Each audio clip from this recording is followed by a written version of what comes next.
and embodied pedagogies, considering how to teach and tell stories about cities. As a UEP student, she's hosted Just Us graduate dinners, worked on the pandemic mutual aid research team, and evaluated programs in the Office of Sustainability.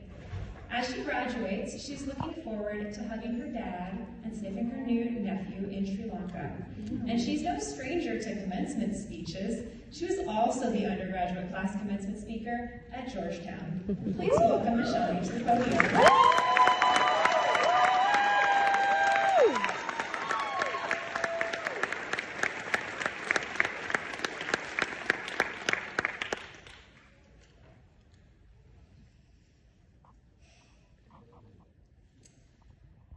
I must confess I have been depressed. I have been jumping portals and swimming in pools of grief for the world we are inheriting. In the fall, Penn posed a question: what does it mean to win? Should we focus all our attention on the next election, or are there little wins and medium fights along the way? Once a year, we schedule a celebration, and friends, I'm sorry it hasn't felt like completion. Our siblings in Iran and Palestine do not have a tent over their heads at graduation for survival. In my home, it is flooding again. The city is not home to all. I feel stuck in the middle, this liminal between what is now and next. I want to leave behind the labor, but I want to keep each other. Together, we are full of hope.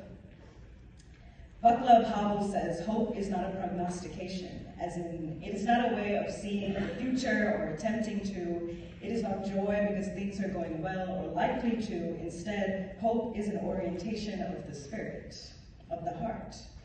Hope is an ability to work for something because it is good, not just because it stands a chance to succeed. Numbers, those flimsy and flailing gods, finally in our favor for us to be here together. We have won in this coming together of hope. Transitions have potential. They hold possibility of stretching wide or compressing in, and together we planted so many seeds. While it's uncertain times and unemployment times, still writing that thesis times, I think we have still won something. I think we must mark this point in time and place as an ending, a completion. Eric Maisel says completing is not a natural endpoint. It requires a conscious act of will. In a way, we must decide, and together, today, we have decided. We have finished. And friends, if we don't finish, we can't reflect. And friends, the beginning was hard for me. I was scared and anxious, and then you grew on me, sat by my side and fed me. You reminded me that the university is a city, and a good city helps everyone feel like they have family. Now the thing about family is it is a fact.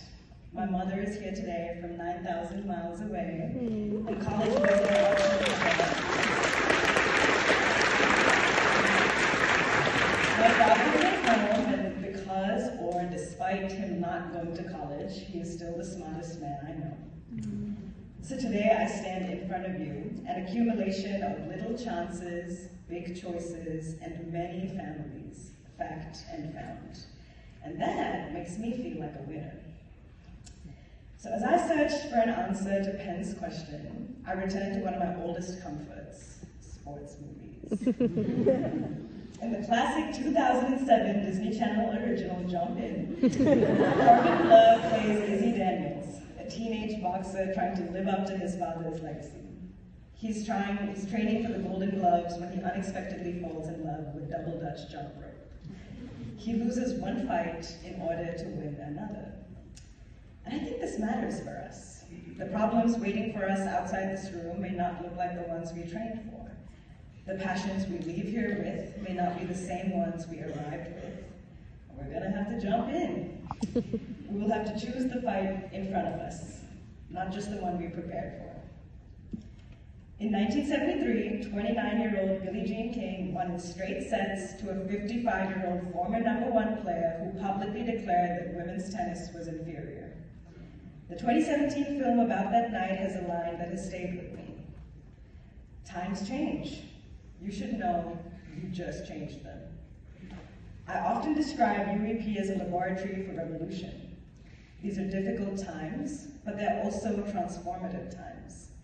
We have become people, as Pompey just showed us, who cannot let things pass unquestioned. We ask about justice, about reparations, about dignity, and that changes things.